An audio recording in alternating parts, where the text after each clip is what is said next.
What happens in the sky affects life down here on Earth. The celestial compass shows you how and guides your way with astrology you can use from professional astrologer Kathy Beal. Every episode features her light-hearted, practical forecasts and navigational tips, blended with humor, optimism, and a love of patterns, symbolism, and pop culture references. Kathy translates technicalities into concepts that apply to real life. You'll learn how the current moment ties to where we've been, from the recent past to cycles that last happened years ago, and get a look at where we're heading. And much more, from special topics to special guests. The Celestial Compass, enlightening, entertaining, and empowering. Here's your host, Kathy Beal. Greetings, Earthlings. This is Kathy Beal of EmpowermentUnlimited.net with Celestial Compass, and it's all systems go now. All of the planets are direct. The retrogrades are not with us for a while, and we have a nice stretch of weeks coming up where nothing is going to be yanking us backward or tripping us and making us look down and see what we did wrong and fix it. This is a time of incremental forward motion.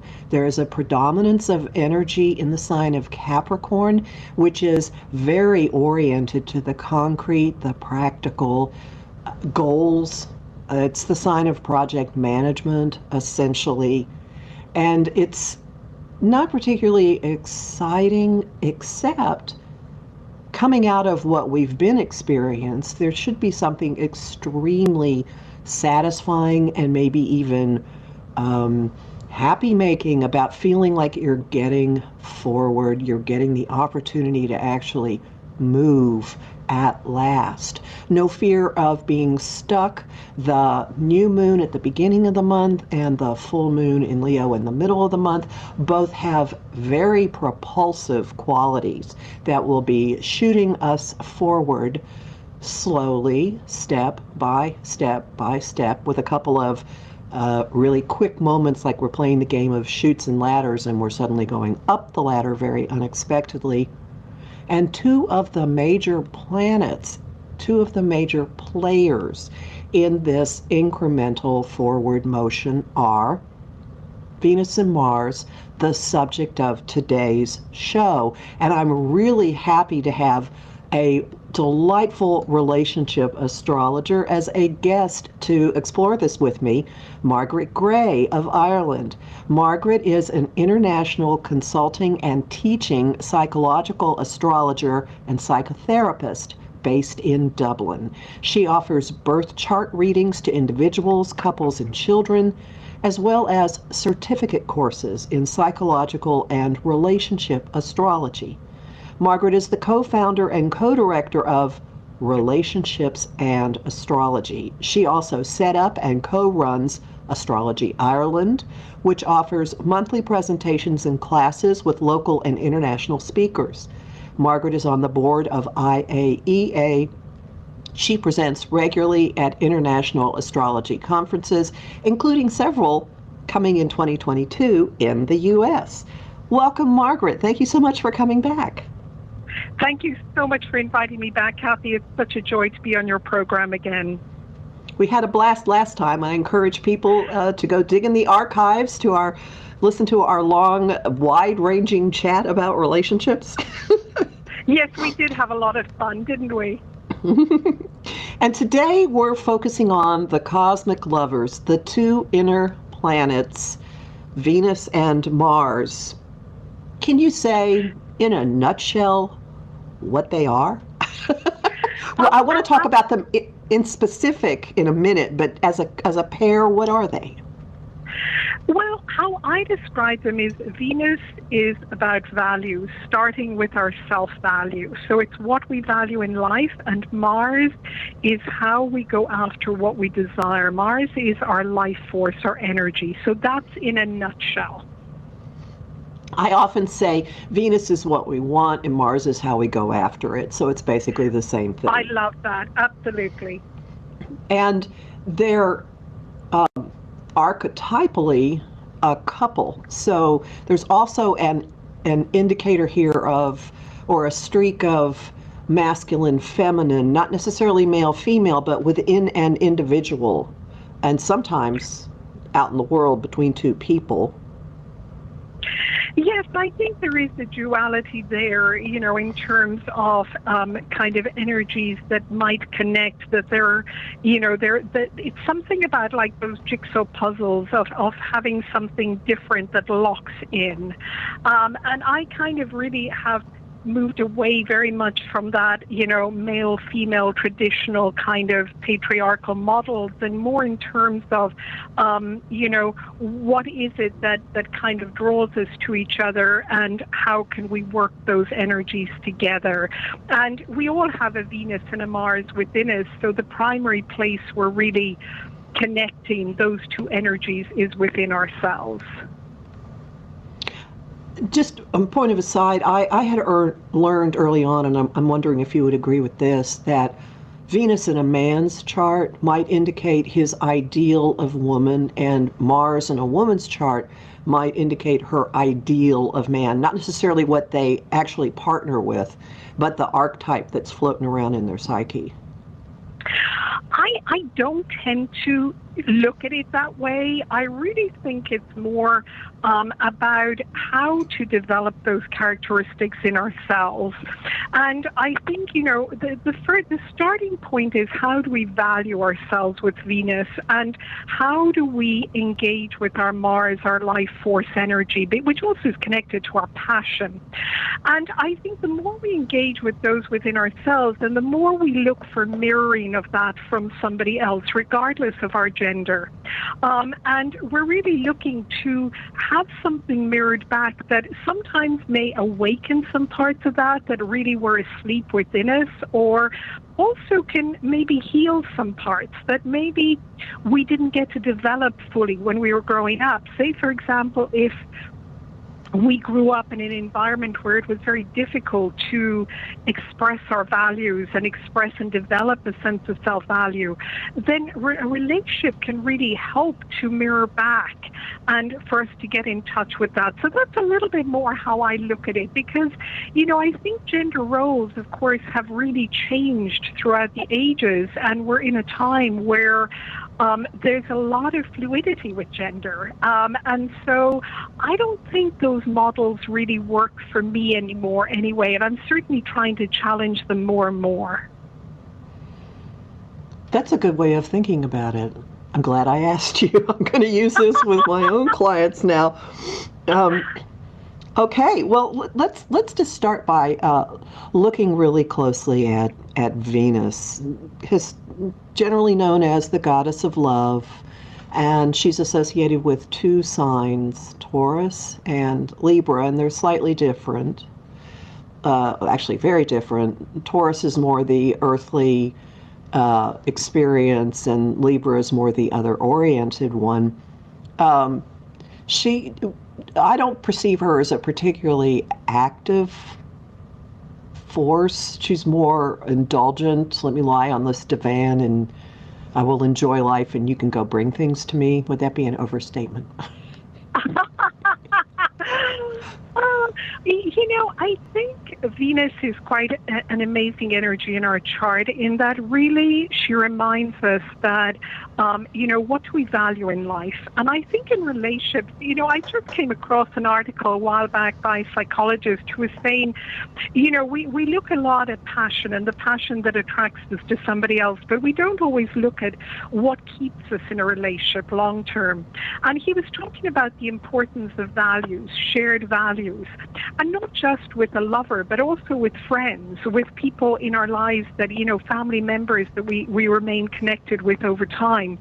Because sharing things that we enjoy and sharing values is really something that can create a very strong bridge between people. But to do that, of course, we've got to have a sense of what our Venus is in our chart. So what is it that we value in life? You know, what do we find beautiful is another way of describing it, because whenever we value something, we find it attractive. It's like if we go to an art gallery, some people might find sculptures attractive, some people might find paintings, some people might find just, you know, sketches attractive. But we're always drawn to that which we find attractive. And so how can we use our Venus to become more of what we value?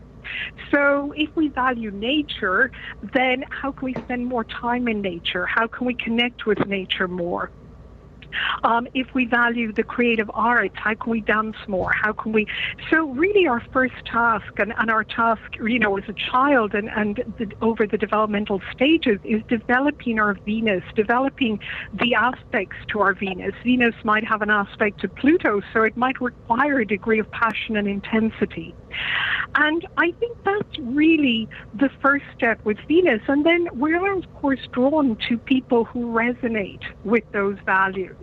Because if they don't resonate with our Venus, it kind of feels a little jagged. It feels a little uncomfortable. We might be able to tolerate it for a little bit of time because we might be really curious and interested. But ultimately, I think it's like there isn't enough glue to keep us connected. And so it's more of a kind of disinterest, I think, if we don't share values together. And of course, we all know that if we don't value ourselves, it's not going to be possible to even recognize when somebody else values us. It's like, you know, for those of us who love astrology and we're passionate about astrology, that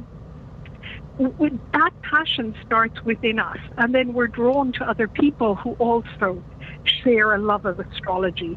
So I think it's interesting that Venus has become the planet of love and kind of moved a little bit away from values. And yet when we look at Taurus and we look at Libra, Taurus is that sense of connection with nature, that sense of absolutely valuing the earth, valuing the beauty in nature. And Libra is that sense of connecting and valuing the kind of world that is also that we have created in a way on top of nature, for good or for bad. So it's more that kind of world that is human created rather than the natural realm. And then we go, of course, into the creative arts as well.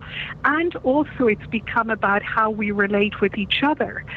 So I think it's interesting, but we seem to have moved away a lot from what we value, except when it comes to talking about Venus and money, because clearly we live in a society that really values money. And Venus would be somewhat different, or the expression of Venus would be different in a person's chart depending on what sign the planet is in your chart. There are these it's a basic focus, and then the sign would show sort of the clothing or the mode that she uses to express herself. Absolutely. The size you described, you know, is absolutely the clothes she wears, the kind of her easiest way of expressing herself. So in Fire, Venus tends to express herself with much more spontaneity and passion, and what she values is a sense of freedom. And in Earth, it's much more connection with security, valuing stability, valuing routine. And in Air, it's that value for the intellectual realms, for the realms of ideas, for communication. And in Water, it's really valuing emotional connection, valuing the invisible realms, valuing intuition. And so the signs describe what she values, and then the house in the chart is really where we ideally get to express our Venus. So which area of our life do we express it the most? And if Venus is in the house of relationships, any of the house of relationships, which I would describe as the 5th, the 7th, and the 8th, then of course she gets played out very actively in the whole realm of relationships. Well, that makes sense. It makes absolute sense. Venus also can have since it's what you value, there's an element of your own personal style, the aesthetic that you live with, the way you decorate your surroundings. Yes, I think it's really what you enjoy, what you find beautiful. So, how do you feel beautiful? So we use, our clothes or, makeup or hair, whatever is a way of kind of describing ourselves, of putting ourselves out in the world in a way that we value, ideally. And I think certainly Venus absolutely plays a part in that. The books we enjoy reading, the art we enjoy viewing. So there's a lot of that that's really described. And I think the interesting thing, going back to just the relationship houses, is that Venus in the seventh house is such an interesting position for Venus because it's so easy with Venus in the seventh house to project that value onto somebody we love and we're attracted to rather than fully owning it for ourselves. So we have to be a little bit careful, I think, of that position of Venus to really make sure part of our journey is really owning our Venus rather than just putting the other person, maybe, seeing them as having all these qualities rather than seeing them in ourselves. And the eighth house can be also a little bit complex because sometimes it's a Venus that maybe was kind of expressed in the family in a way that doesn't resonate with us, that may not be helpful for us. And so it's how do we take ownership of that Venus according to ourselves rather than how it was lived out in the family. So it might be that, people didn't find it very hard to see their self-value in the family. And so struggled in relating with others. And so in the eighth house, it can be a job of going into the underworld, of going into the deeper layers of our unconscious and really rescuing Venus. It's like she could be kind of buried beneath quite a few layers. And this is an excellent point to pause and have our first break. So we'll be back in just a second. Actually, a couple of minutes.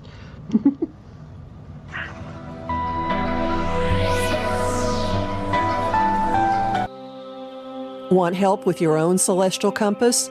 Visit my site, empowermentunlimited.net, for Astro Insight forecasts for each week, month, and new and full moon.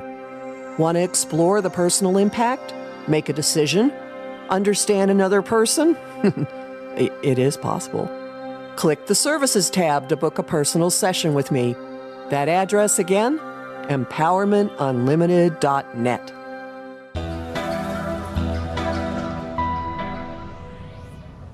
Welcome back to Celestial Compass. We're talking today with astrologer Margaret Gray about Venus and Mars, and we've just been focusing on Venus.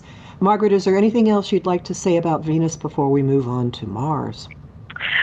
Just very quickly to say that sometimes people get a little bit confused between the moon and Venus, and that the moon is that very nurturing aspect of ourselves, which is that very private aspect. Venus has a much more public persona in terms of our values. We can share those much more easily rather than our moon. So just to very quickly mention that before we jump into Mars. It's an excellent distinction. Well, right. Mars, the warrior god, among other things. What does he represent? How does he operate? And how does he work with, support, or sometimes not get along with Venus? Mars is so crucial, I think, and he's very crucial. It's very crucial, not he. It's very crucial in relationships for a lot of reasons. First of all, I always describe Mars as our life force, our life energy, that chi energy that is in us. So it's a very fundamental energy, and Mars has a 2-year cycle. So on our Mars return, we go through what's called the Tantrum Stage. And for anybody who's been a parent, you know well that stage when children kind of really push back and have a tantrum. And what they're really learning is how to assert their Mars, how to say yes to life and how to say no to things they don't want. And that is incredibly important because that's about our survival skills. That's about putting ourselves first and being a warrior for ourselves. So Mars is associated, of course, with anger because when somebody steps on our toe, we know a boundary is being crossed and our Mars ideally comes to life. But the other side of Mars, of course, is passion. It's about going after what we desire. So our Mars, if we have developed our Mars and our Mars is fully active, we are able to go after what we want. And that includes pursuing somebody in a relationship, being active in a relationship. It's, of course, about sexual drive as well, because our life force is very tied to our sexual drive. So it really plays a very crucial role in relationships. It's also about how to deal with conflict.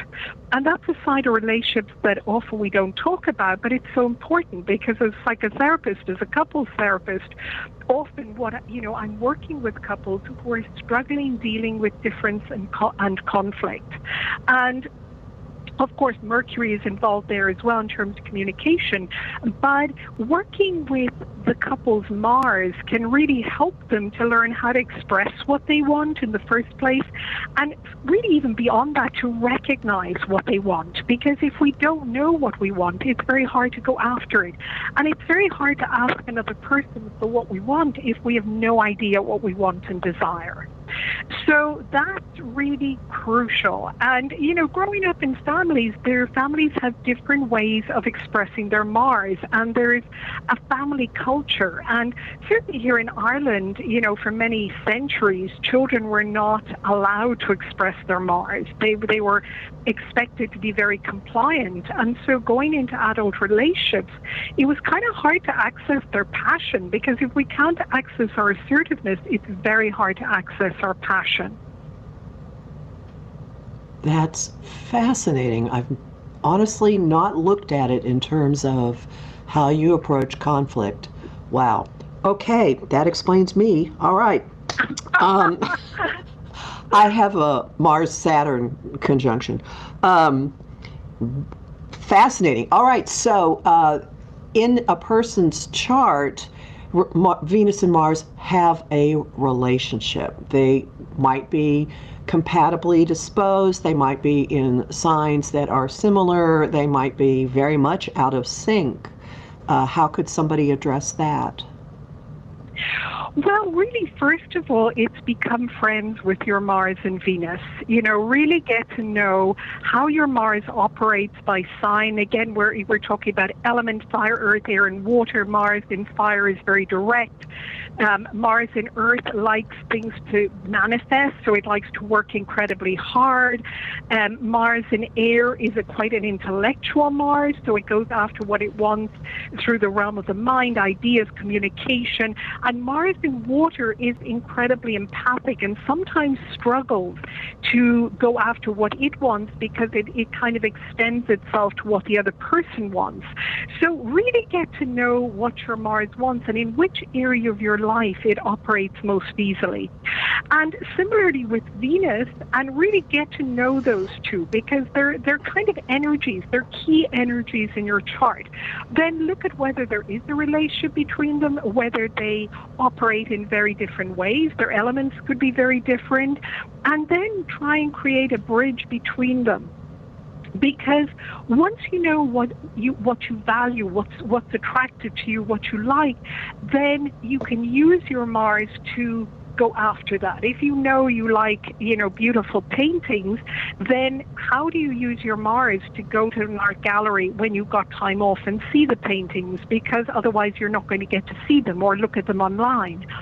And similarly in a relationship, if you know that you value, say, for example, you value spontaneity, you value adventure, maybe your Venus is in Aries, then how can your Mars help you to connect with people who are spontaneous, who reflect that spontaneity, who like adventure? And your Mars might be in a very different sign. It might be a Mars in Taurus that kind of like security. So how do you meet both those needs first and foremost in your own chart? That's really the key. How do you connect those two? So, it's really finding that balance, finding that compromise between the two, and then knowing how to activate them out in the world. So we've been talking primarily about in an individual's chart. I'd like to shift the focus a little bit to Venus and Mars in transit, where they are currently in the sky, and What kind of influence do these planets have moment to moment? You know, usually it's pretty short-lived, but of course we're going through a kind of unusual experience that we've got almost 2 months of Mars and Venus traveling very, very close together in the sky. They're really dancing cheek to cheek. And so these energies are merging in the sky, and they're going to be merging, first of all, at the moment, in fact, they're merging in Capricorn, and then they're going to move into merging in Aquarius. So that is a lot of concentrated energy. And of course, when there's the triple conjunction in with Pluto involved, that really gives it quite a lot of oomph. So there's going to be a lot of power behind it. So starting by looking at just the two of them together in Capricorn, we know a lot about Capricorn because we've had Pluto traveling through Capricorn for quite a while.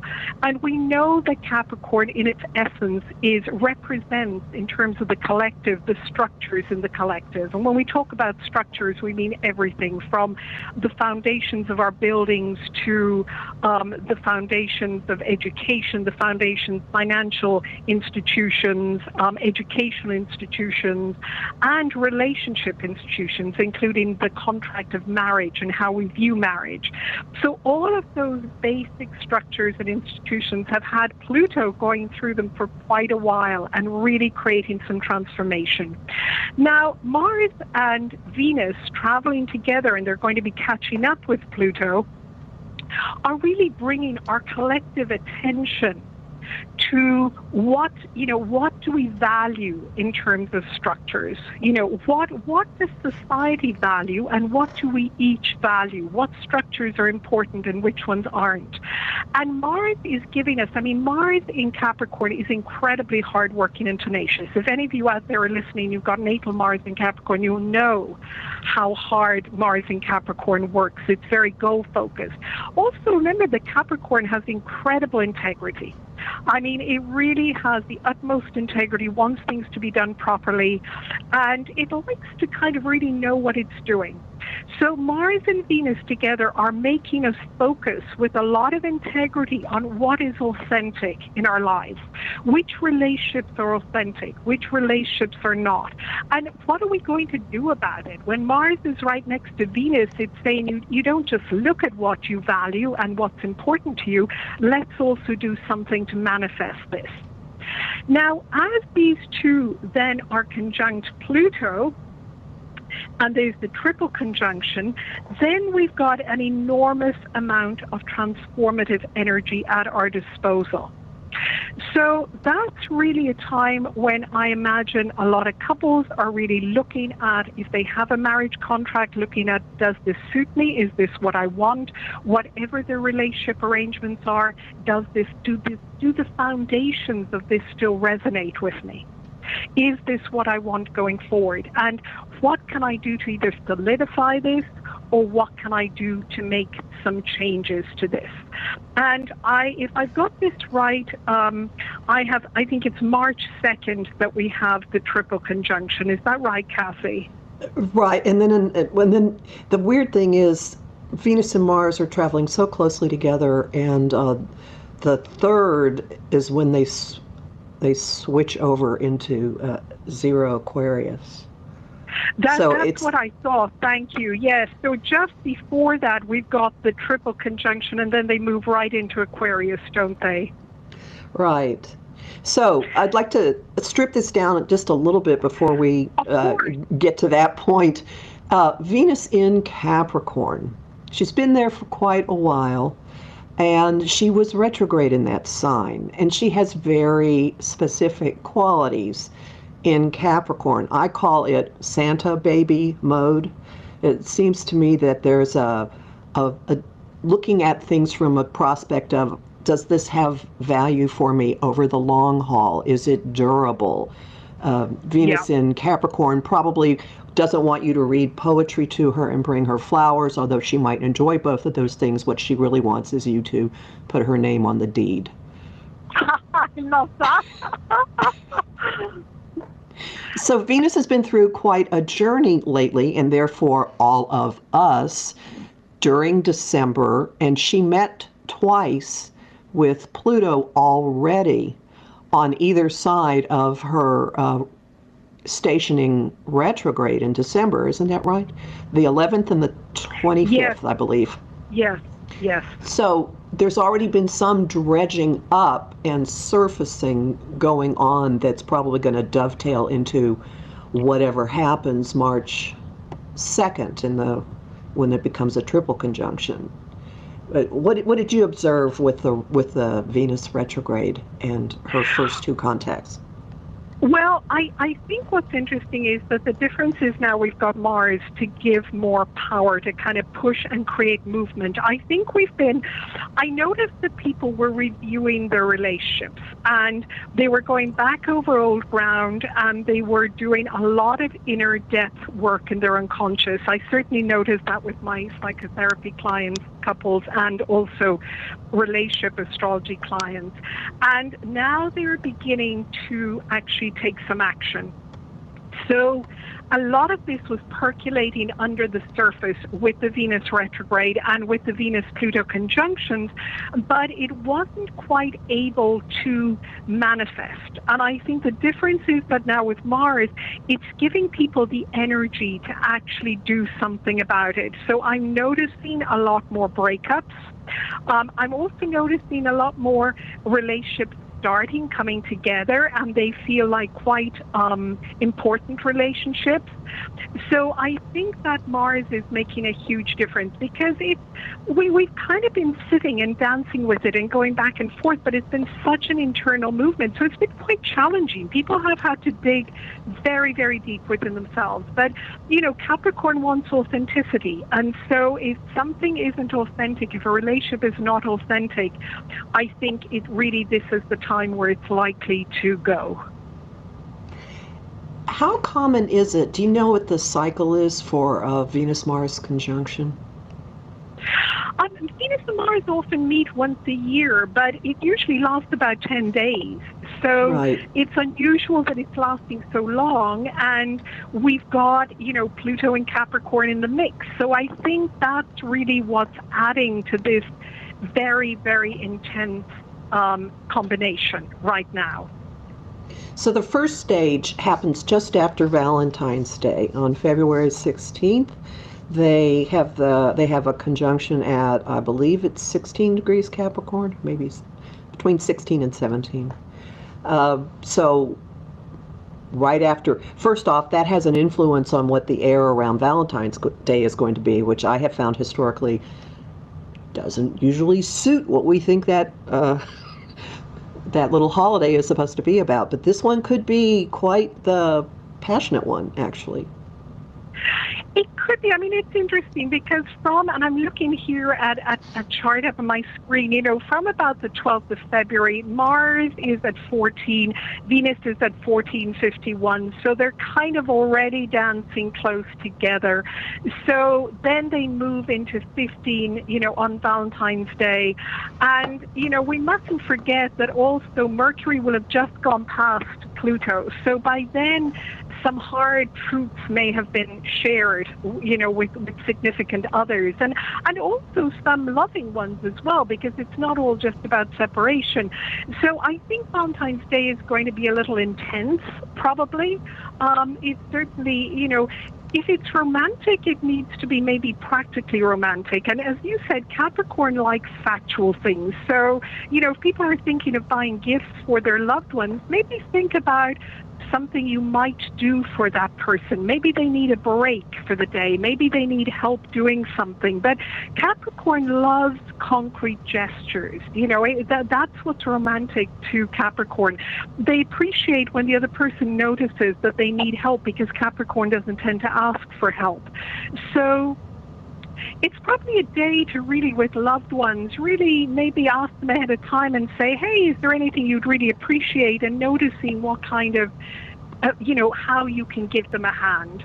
And then as we move past that then we go into the 15th, they're at 16, and they gradually keep moving through the sign of Capricorn. So they're working their way through, and also, of course, going over the degrees that Pluto has already gone over and dug up. So there is, it's fertile ground in a way. It's already, as you said, there's already been a lot of digging up. So, but this time it's more easily accessible because the energies of Venus and Mars are much more easily accessible. They're personal planets. They're near the Earth. We can see them with the naked eye. So I think this is a great opportunity to really get a sense of those energies in our lives. And now, this is a good breaking point for our second break. And hang on, everybody. We'll be back in a couple of minutes. How would you like navigational tools you can use on your own? Visit my site, empowermentunlimited.net, and click the Shop tab. Welcome back. There you'll find lots of talks and guides explaining the big influences at work now, like Saturn in Aquarius and Uranus in Taurus. You'll also find a variety of guided visualizations for relaxing, clearing your energy, together, or getting to know planetary archetypes.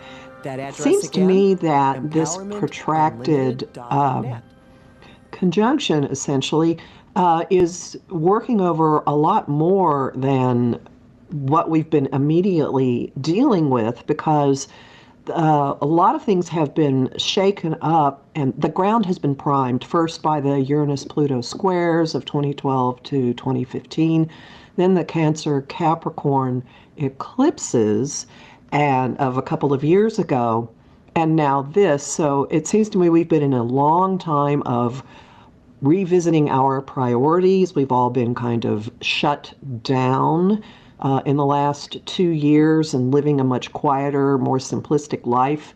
So it seems to me that this is the let's move on moment. Would that be an overstatement? Well, I think we'd all like it to be a let's move on moment, and I think certainly internally it is about beginning to put into action maybe some of the changes in values that we felt over the past few years. And I think also there's a bigger picture at play, because I think when Venus and Mars move into Aquarius, we move into the bigger picture. It's not just about us and our own personal values. It's about the groups we belong to, our friendship groups, our family groups, the collective, the people we work with, and then it's the bigger picture of the globe. So I think, as you say, we've had a lot of time to kind of mull things over and really assess, what do I value? What's important to me? What do I want to go after? What matters to me? And how do I go after what I want? Is it the best possible way? And I think we're really moving, and of course the collective has been shifting. I mean, even from the time of the Uranus-Pluto square back in 2012, we've really been in this time of enormous collective shifting. And now is the opportunity to, I think, yes, apply some of those things to our own lives and decide, okay, as the world begins to open up a little bit more, what have I learned and how do I want to apply this to both the people immediately around me and also the greater collective? Because, I mean, when you think of how we've all been communicating on Zoom, suddenly our friendships, across the world, I mean, I have friends in the States that I've talked to more in the last 2 years than I've probably talked to in the last 10 years. So suddenly those friendships became, and even with WhatsApp, to be able to talk face to face with somebody at the drop of a hat, those friendships have been brought into our home. And so we've realized that actually we are a global family. So whatever is happening at the other side of the world really impacts all of us. And now we're kind of asked to, what have we learned? How has that changed our values? And what are we prepared to do about it? And how are we going to relate to each other going forward?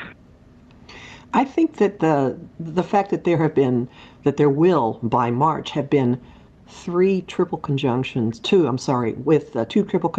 with Pluto, Mercury, and Venus indicates that a lot of stuff has been brought to our conscious attention that's been floating down there for a long, long time. And I certainly have witnessed a terrific amount of candor and honesty and things coming to the surface along the level of the sorts of declarations or admissions that people make when a really dramatic outer event occurs. I'm thinking specifically of in 2001 with the Saturn-Pluto opposition. I was living just outside New York City when 9/11 happened, and people had incredible conversations coming to grips with what had happened, and there were a number of them of reconnecting and saying, remembering how we met and what each of us meant to the other.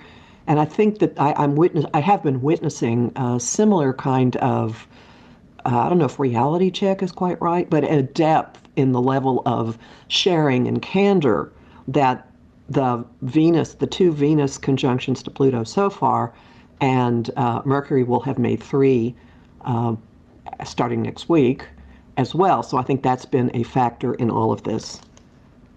Additionally. I think that's true. Kathy. I think it's, the less surface. When you think of Venus and when people talk about Venus, about clothes and so on, that's the surface level, which is important because we can have so much fun dressing up and all kinds of stuff. But over the last 2 years, many of us have realized that actually, we haven't worn most of the clothes in our closet because there was no need to. And that even going to the store, we could go in in whatever clothes we wanted, and nobody regarded us any differently. So what became important was somebody kind to us, was somebody nice to us, rather than what they were wearing. And designer clothes didn't matter at all in terms of what we've all faced in the last 2 years.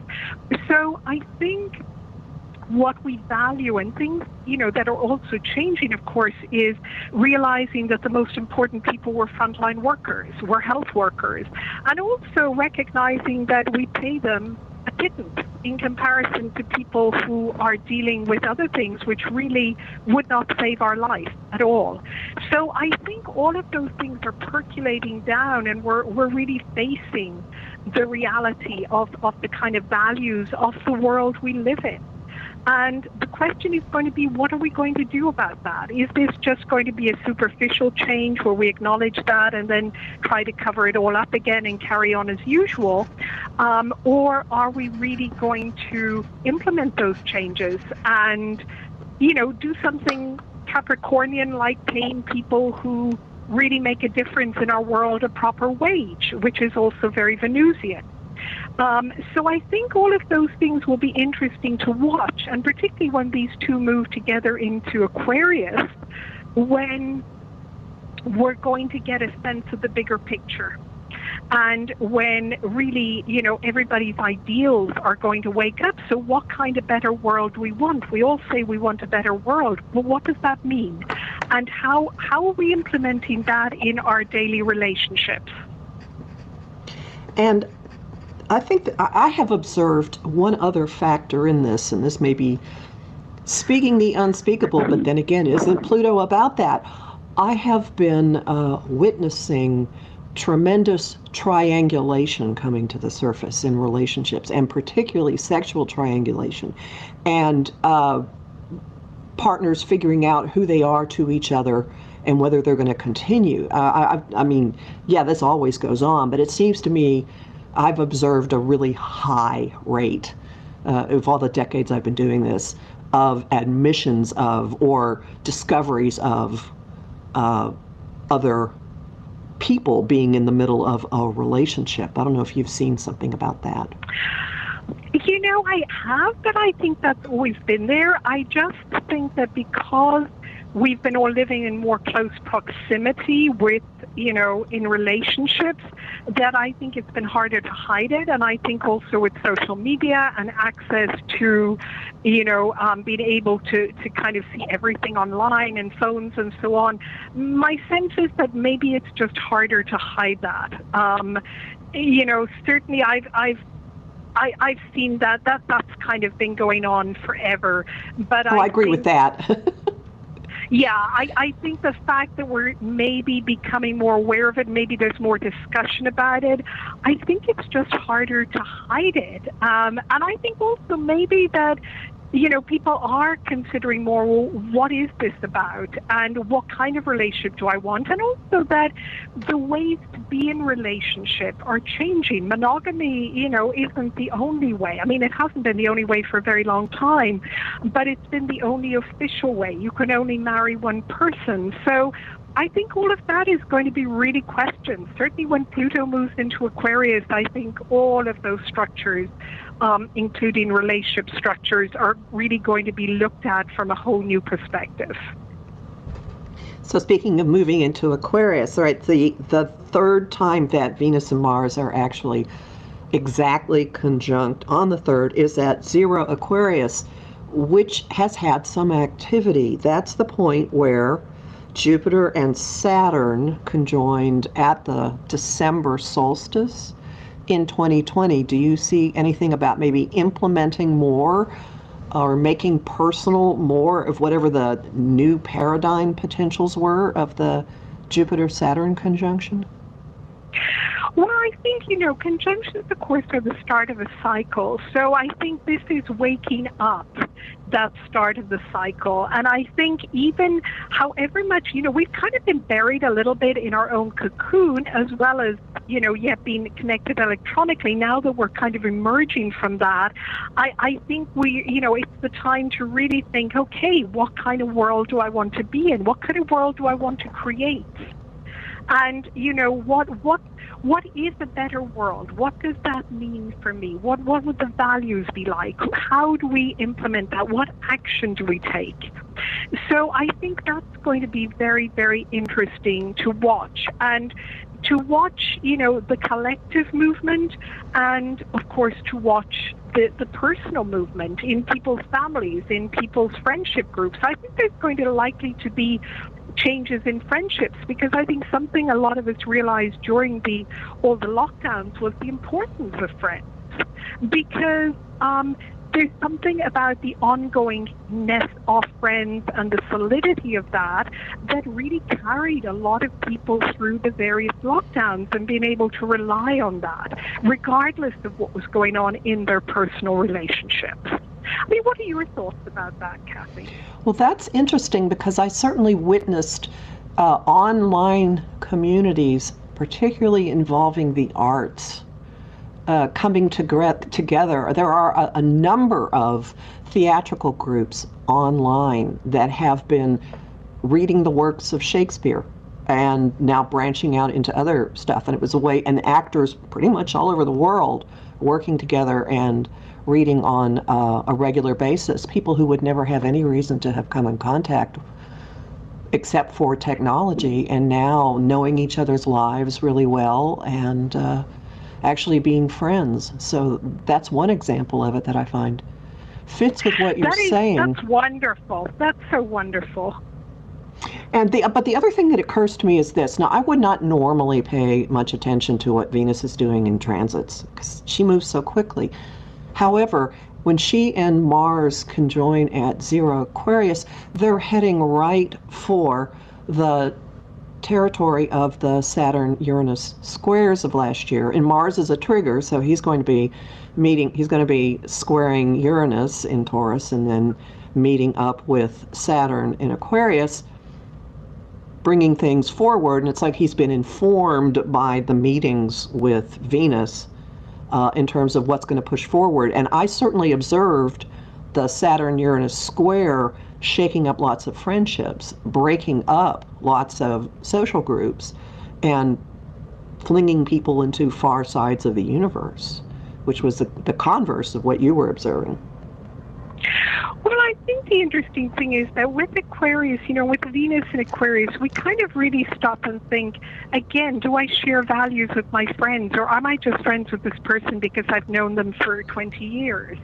And it's very easy to drift with friendships, because they're comfortable and they're easy and they're familiar, like family. But actually, I think with Venus in Aquarius and Mars in Aquarius, we kind of think, but do we want the same things? And what is the point of this friendship? Is this person there for me? Am I there for them? And if we're not there for each other, then why are we not there? Maybe we don't have things in common. And of course, there's been a lot of, people expressing their political views, which has created a lot of divisions in friendships. But, some of that is also the awareness of different value systems.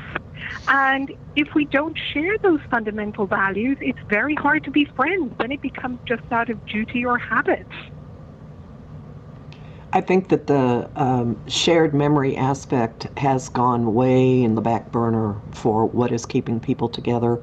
You can appreciate the times that you spent, but all of these different influences are pounding us to realize where there is an increasing gulf between what we value and how we think people should be treated and how people should act, and what we observe in people around us, and especially when Mars makes a hard aspect to Uranus. I am seeing, the triple conjunction with Pluto may well bring this, but when he hits Uranus, it will be like a switch goes down, one of those instantaneous. You can be in the middle of a conversation with someone and suddenly realize, oh no, this is history. Absolutely. Uranus is the enlightener, and, it's shaking things up in Taurus. Taurus likes things to be stable and secure, and, it just likes that stability. But Uranus is really shaking the ground from under us, so we can't take anything for granted, including friendships. And absolutely, we think that this is not working. We're looking for our tribe. We're looking for who are the people we have something in common with, because I do believe we're all here on the planet at the moment to change the planet. This is not an easy lifetime in terms of kind of resting and being on the beach and sunbathing. We're kind of here to create change. And so, if we're friends with people that are kind of stopping us doing that, it's not really going to work. We've got to find people who are our allies and work alongside us, even if they challenge us. That's great, but that ultimately we're kind of making improvements in the world rather than trying to keep it, in a place that's very stagnant or toxic, where it has been for a very long time. This has been so wonderful, and I am so sorry because there's more I want to talk to you about. Would you tell people how they can find you, Margaret? Of course. Thank you, Kathleen. It's been such a joy talking to you. It's www.astrologypsychological.com or www.relationshipsandastrology.com. And all the courses we're doing, the team and I, Yvonne Smith-Tarnas and Kate Taylor, Rachel Lang and myself and other team members like Armand Diaz, we've got lots of great courses there if you're interested, and you can contact me via either of those sites. And Kathy, thank you so much for inviting me. This is such an exciting time, and it's so delightful to talk to you. Thank you. I'm thrilled you were here. Thank you very much. Thank you, everybody, for listening. Remember that my forecasts are at empowermentunlimited.net and omtimes.com. So hang in there. Going to be an interesting time.